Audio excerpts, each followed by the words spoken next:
Hello, welcome back to Dragon Quest IV, Chapter of the Chosen. We are in Chapter 6. Whoa, I dreamed I was in hell. We finally moved on. I had a dream and you were there, and you were there, and you were there. Yeah, I'm gonna explicitly say what's happened here. This is a very common thing in post-games, where you are moved to just before the final boss. Everything up to the final boss has happened. But now you can go and do everything else, or go fight the final boss again. I say this because some people seem to think that Psaro is miraculously revived. First RPG, huh? First video game with a post-game, huh? Imagine, like, getting to the post-game of Pokemon and thinking that, like, your Elite Four win no longer counts. Like, how come I'm not the champion? How come Gary's back to be the champion? It's bullshit. I mean, I always just do it as a Schrodinger's box situation. As long as I never step foot near the Elite Four again, I can just pretend I'm still the champion, and there aren't high-level fights for me to do.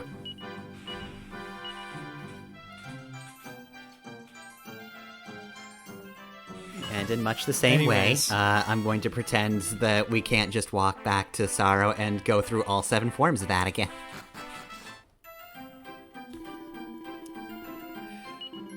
Anyways, now that we're in the post-game, we have more immigrants to find for the immigrant town. Zach, the armor salesman we just spoke to, mentioned there's something in Straithbale. So we're back here in Straithbale.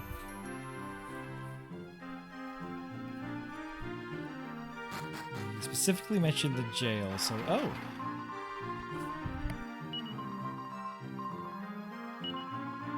I'm a criminal.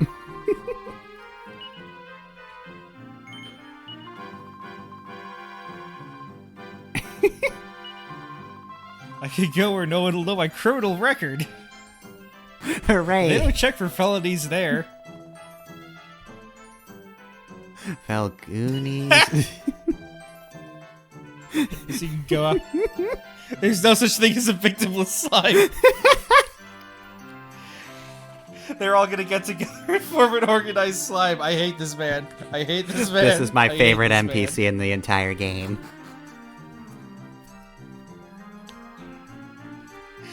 Such thing as a victimless slime fucking killed me. I forgot about that line.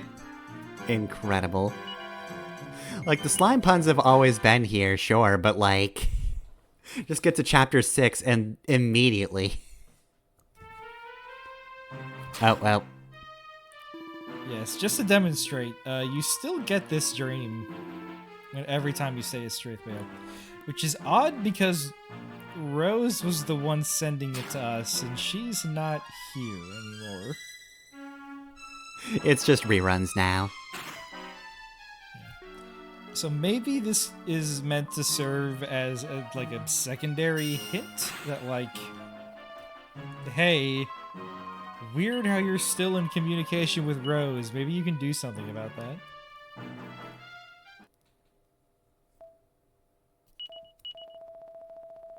I'll never forgive this. I'm gonna turn into a really weird frog thing.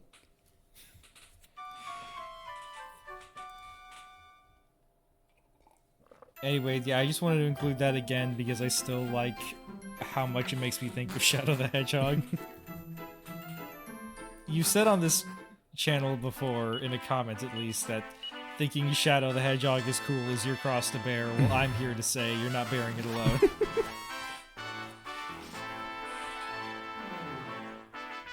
Anyway, let's go back to the Pioneer Town. Where's Sarah's edgy spinoff? All hail Sarah. Does he get to be in any of those... What are they again? Like Dragon Quest Monsters or something like that? So there's Dragon Quest Monsters, which is the spin-off where, you capture monsters and have them fight for you because Pokemon was popular. Mm-hmm. The first one of those actually is a spin-off starring a character from 6. Okay. We got that in America, but we didn't get Dragon Quest 6, so we just had Terry as a small child. Without context. Yeah, like there's a character, like a major antagonist in the first Dragon Quest Monsters, who only makes sense if you've played 6. So if DQM was at all popular, I can only assume that the Playground rumors were insane in the US. Mm-hmm.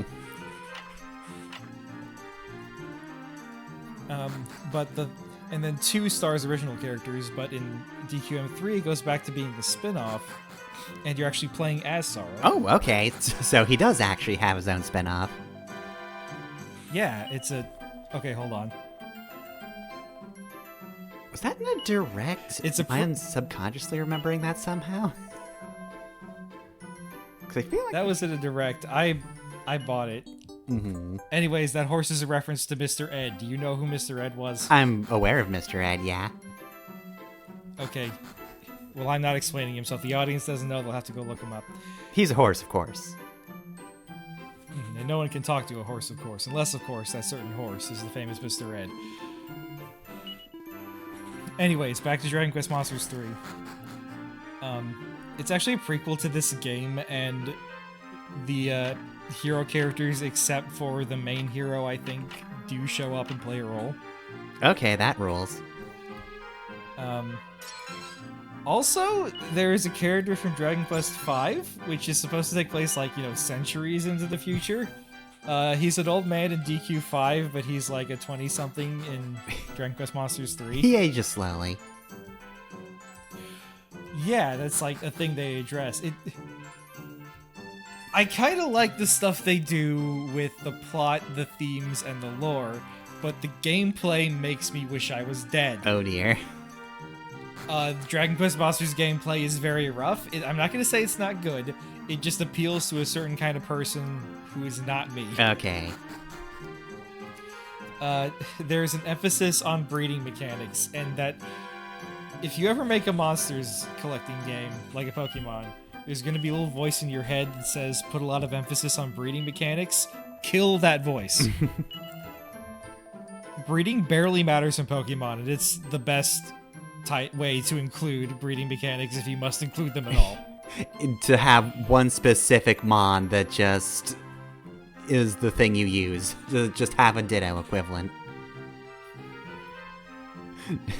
Yeah. I don't want to know about egg types. I don't need to. I don't Make want it to. so that only, like, the real freaks have to know. Don't make it so that you will not see the endgame if you do not figure out the breeding mechanics.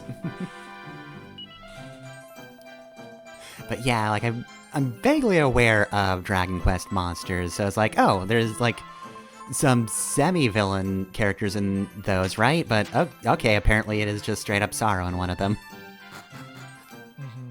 But does he have a gun? I'm trying to think... No. So... Now that I say that, I think the breeding mechanics... I guess they work more like fusions in SMT, but something about it just feels worse, and I can't remember what it was. Mm-hmm. Because, like, I like SMT. I love Nocturne. I will recommend the HD version of Nocturne to literally anyone. And I'm not an elitist dickhead. I also like Persona. But something about the way that the fusion/breeding works in Dragon Quest just makes me go, I'm not having fun. This is not fun to play. Maybe it's just, like... It's too similar to Pokemon for me to shut my Pokemon brain off. Like, I play SMT, I don't care about getting all the demons, but when I play, like, a Dragon Quest Monsters game, I want to get all the Dragon Quest monsters. Mm-hmm. But what I wanted to say before we get done, and I'm just doing, like, cleanup a lot in this episode. We're getting some mini medals. We're expanding the Pioneer Town. This slime was just talking about how they don't want to do crime anymore. They get here and immediately want to murder the sentient frog. Or sapient frog, rather. Well, we're not saving you anyways. You're on your own if you're so smart. This is just rude. Putting an item here.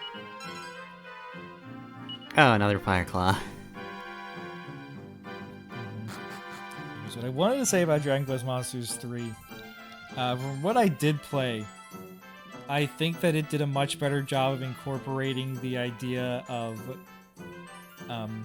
Psaro as a metaphor for being mixed race. Mm-hmm.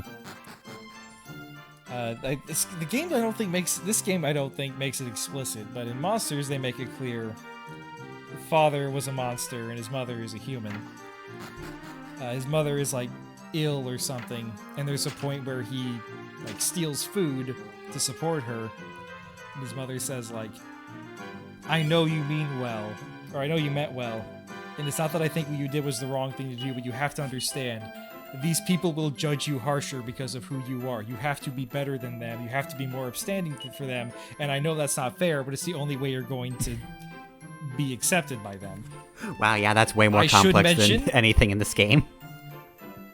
Yes, I should also mention that Psaro spends a decent chunk of this game taming and controlling monsters and not particularly caring about fitting into society. Mm-hmm.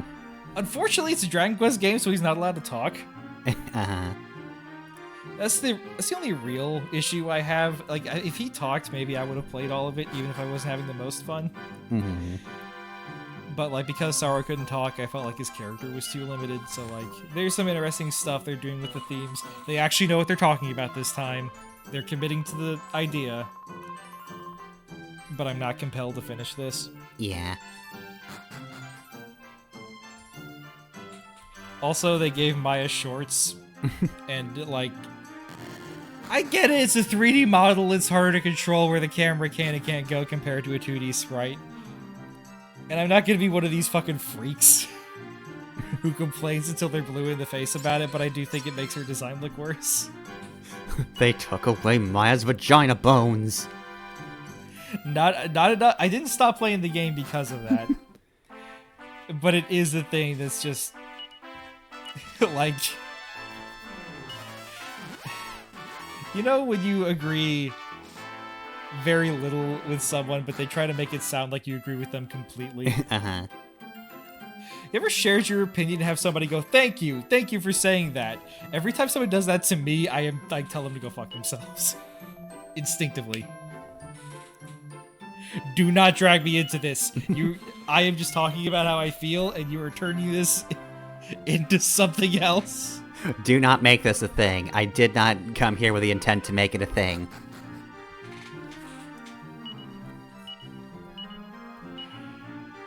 Look, Anyway, she just wanted something comfortable and easy to wear.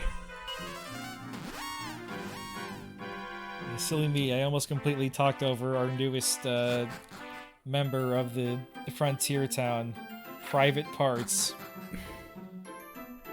We've reached that section of the game. Yeah, that's one of those. Come on, guys. That's the low-hanging fruit. Alright. Well, our king doesn't seem to have a name, but he'll go be king of the frontier town. And if he does a bad job, he's king dead.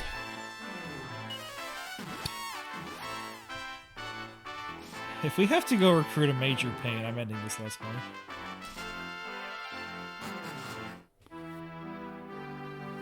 Okay, they've got the horse guarding the castle, so I don't know about this.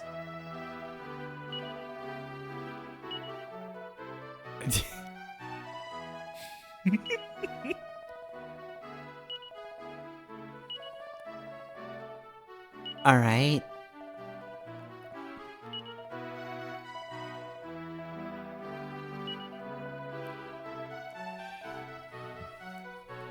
So you may or may not remember, there used to be a country here called Pioneera that was ruled by the Sultan Farog, but he was cursed, his body placed in one part of the castle and his soul placed in another, and before he could find it, the castle was destroyed. Well, Mr. Ned has just explained to us that we've managed to rebuild the castle in pretty much the exact way it used to exist. Damn. This has manifested Sultan Farog's body and spirit within it, so we have to go find it. Alright, I wonder what Farog's gonna look like. You know, if only that weird frog guy was still around, he might be able to help. I wonder what Farog looks like now. Also, weird how it keeps coming back to people turning into frogs. Hello, things to That's how smash. Eliza introduced herself. Yeah. Time to destroy everything. Alright, one seed, it was worth it. You walk into a room like this, I think Sophia just starts salivating.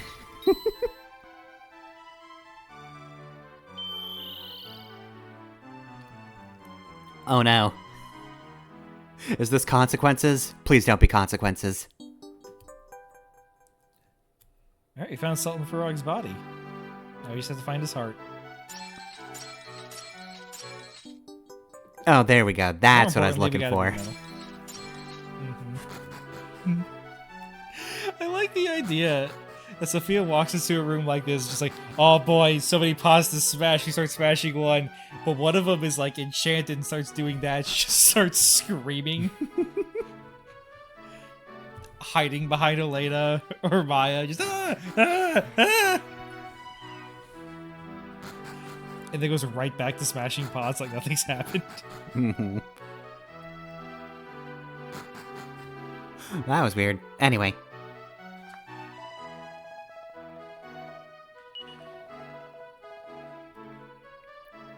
Yeah, how did you manage that?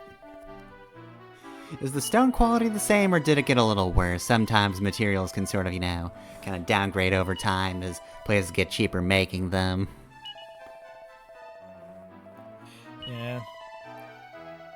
Hey, Frog, was your castle made with planned obsolescence in mind? Hey, Frog, did you use asbestos? Because if so, I've got some bad news about that.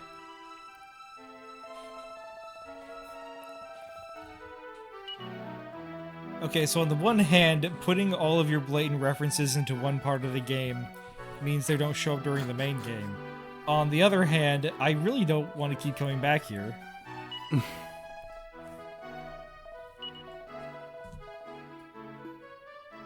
got what I think was an A-Team reference. I don't know, I didn't watch A-Team. You're all derivative, I'm out of here. The bard is named Prelvis Esley. We've got Rocky and Adrian. There's Mr. Ned.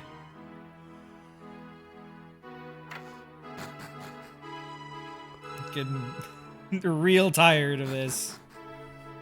That's a reference. That's a reference. I'm a reference. Are there any other references I should know about? You've got the king hiding in the basement for some reason while the frog is sitting on the throne. Hoffman, your town kind of sucks. Nothing in it makes sense and I don't like coming back. Snowy! From Undertale and Deltarune!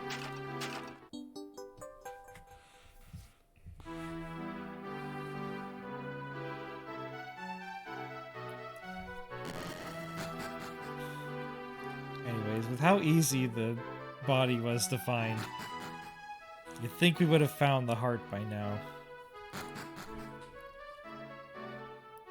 But this is in fact a very large place. Alright, has anybody heard beating of any hideous hearts? Yes, no? Oh, damn it, that's right, we gotta be looking in the floorboards.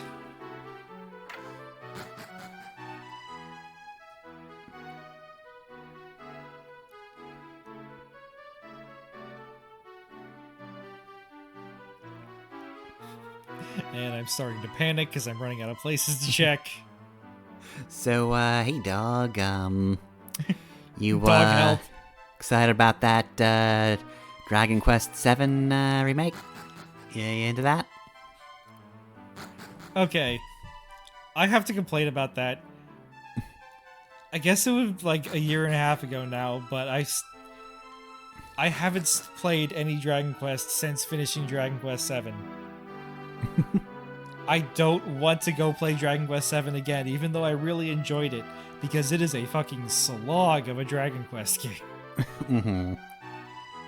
Like, every Dragon Quest game, like, the pacing can be a bit grind-heavy, especially compared to, like, Final Fantasies.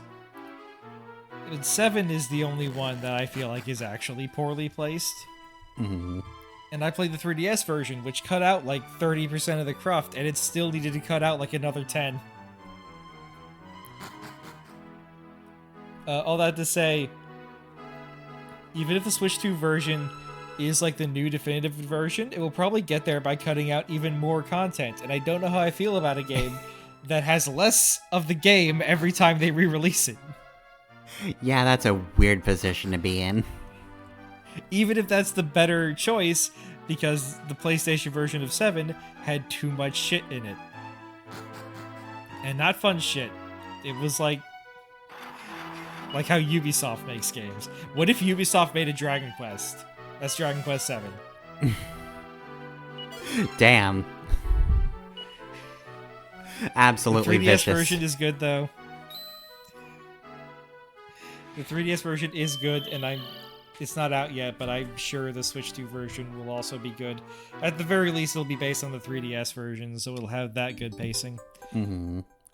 And I think it's probably the best written Dragon Quest I've played. I haven't played 8 yet, which everyone loves. Mm-hmm. But it's weird. You think about how JRPGs on the PlayStation had like a huge step up in writing quality, unless you're like a real Final Fantasy old head. But you don't really think about that for Dragon Quest, but it definitely did. The writing definitely got a lot more complex by the time 7 rolled around. It's actually pretty interesting to see. Also, yeah, hello, Second Casino. Yeah. Second Casino, singer named Dolly. I'm gonna choose to interpret this as a Dolly Parton reference. Because I'm gay, which means I like Dolly Parton.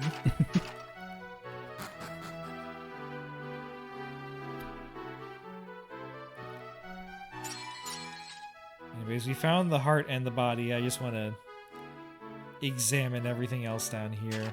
Make sure we get all our mini medals before we go back to talk to Farog. Yeah.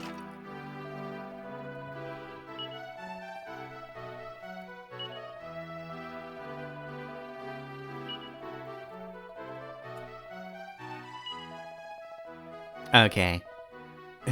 In case you need the reminder. God damn it! We already found those, old man. You can't tell us where to find the things right after we find them. We found the heart like 5 seconds ago. We found the heart just sitting there in the chest. Is there anything in this well? Oh, hey. Hey. Well, okay then.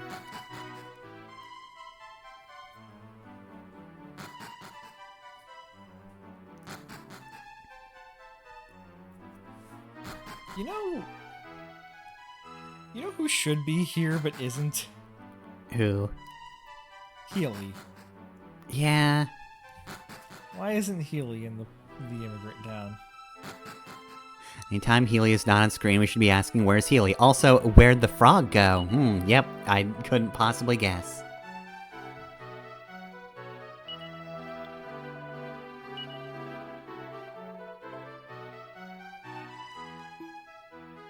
Alright, side quest complete. Cool, alright. Good for him.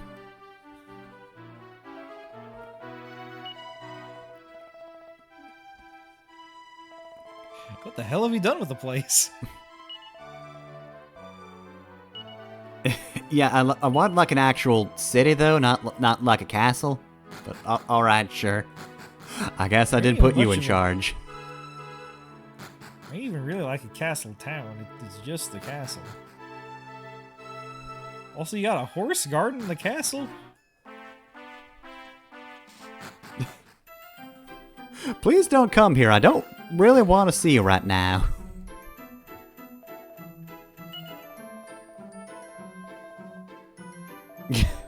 Never expected that. Ha ha ha.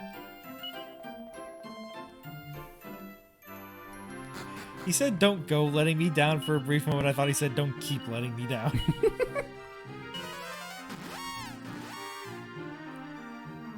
Alright, well, we've accomplished the story bits of the Pioneer Town, but there is, I think, one more person we can find to inhabit it.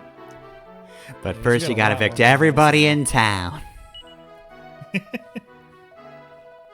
No. God, I hope the new version of 7 doesn't go back to that.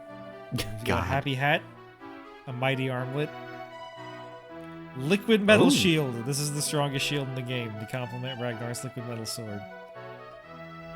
Bring him whip. That is Elena's strongest weapon. We don't have it though. I don't know if we get it. 60 mini metals is a lot. Mm-hmm. The mini metals are a fairly good collectible. Like, you tend to find enough of them to get the good stuff. But if you want to find the really broken stuff, you have to either be really diligent or buy a guide. Yep. Also, a whip being Elena's ultimate weapon is really weird. She's been Punch Girl for so long. Right. I might be misremembering. It might be Mina or Maya's. I'm pretty sure it's Elena's. Maybe she has like a gingham dress or something. You can tell how important it is that Elena be fully kitted out. Mm-hmm. Most of her power comes from her stats. Anyways, we have a mirror shield, but we just got the liquid metal shield, so there's not much reason to have a mirror shield.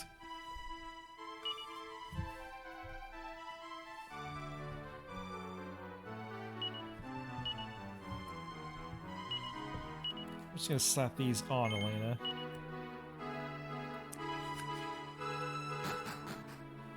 Because we just might be doing some more liquid Metal King slime hunting. Because I haven't really drawn attention to it, but a new dungeon has opened up in the post-game. I mean, we've been all over the place, so I haven't noticed it. I've been focused on getting the Pioneer Town stuff. First, we're going to stop here at Yggdrasil,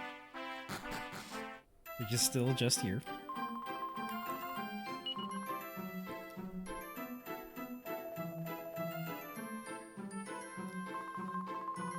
Alright, any of you animals want to go to Pioneer Town? Yes? No? What about you?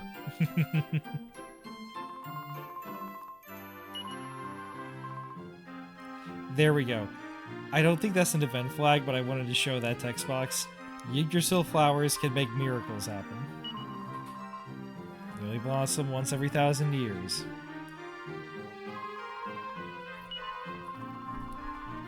We're gonna find out it's the 999th year. Oh, there we go. So flowers even have the power to heal those who are beyond healing magic from the church. Huh, alright. There's Who not do a... we know that might need that? I was going to say, that's not a very long list in this game. So I should mention at least some of the stuff in this post-game was intended to be in the original, but the NES had limited memory. Yep. Which is why the PlayStation version, which was the first version released after the NES, included all of this stuff. Anyway, here's the entrance to the new dungeon. It's just a hole in the ground. Okay.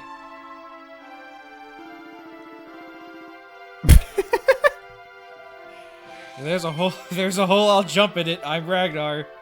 I'm not doing a Scottish accent.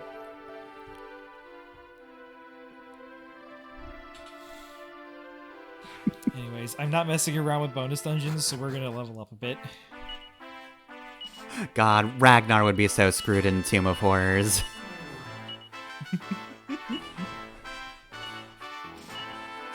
A hole? I'll go into it. You disintegrate. Fuck you. He just stabs the table in real life.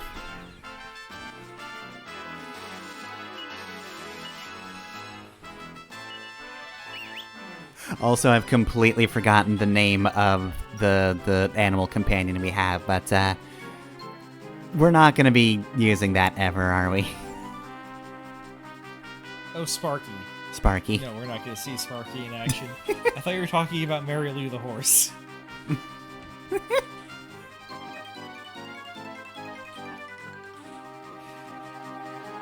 Anyways, back to a very familiar fight.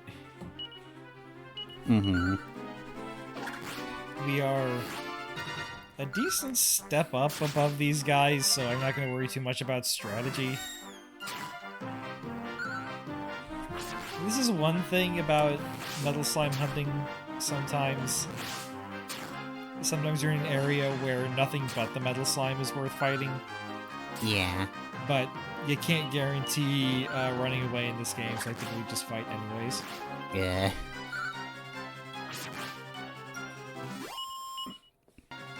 Yeah, honestly, I typically just prefer systems where it's like, okay, you can run away, maybe there's some sort of drawback to it, but like, if you want to run, just run.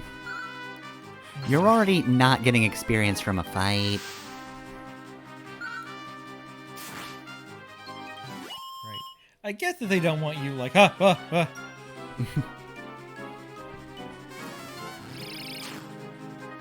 guess this is they also don't the... want you, like, navigating a dungeon like that. Yeah, like, I was going to say, typically that's what bosses are for. But this game really doesn't have a lot of bosses, so yeah, they wouldn't have been able to prevent it outside of the points in the game where you just hit the wall bosses. Yeah.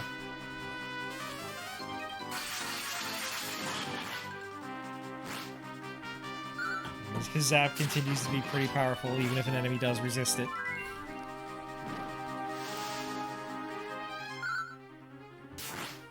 I'm not sure we ever learn what that list does. It's not much of a threat, at any rate. We just had this fight. Hello again, everybody. Any other Dragon Quest spin-offs you want to ask me about? You should know that in the Heroes spin-off, that is the Warriors spin-off, not Rocket Slime Heroes.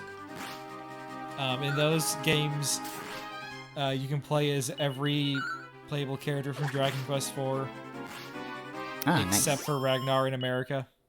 Wait, what? Why? They added Ragnar to the Switch exclusive re-release of the first game, and that didn't make it to the US. That's quite the turn of events.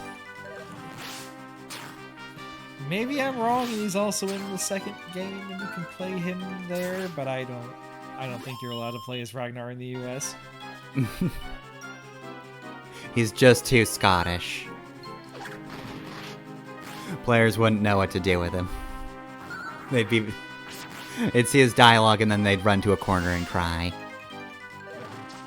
I think I've met... Now that I say that, I don't remember if you can play as the hero/heroine. I don't remember if you can play as Toriko. But I know you can play as the Mahabala sisters. And, Gloria, Kirill, and Elena. Mm-hmm. Actually, no, maybe you can play... I know you can play as Gloria. Look, the ones that I care about, you can play as. Mm-hmm. Yeah, as long as Elena's playable, that's fine. I mainly just wanted to bring up the Ragnar thing because it made me so fucking mad when I learned that. Maya learned Kaboom. I don't like the idea of there being a part of the game I'm not allowed to access because I'm American. Mm-hmm.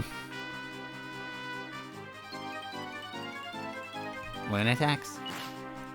Yeah, really wanted to draw attention to that. I also wanted to mention in that game, the characters have, you know, the accents you'd expect them to have. Mm-hmm.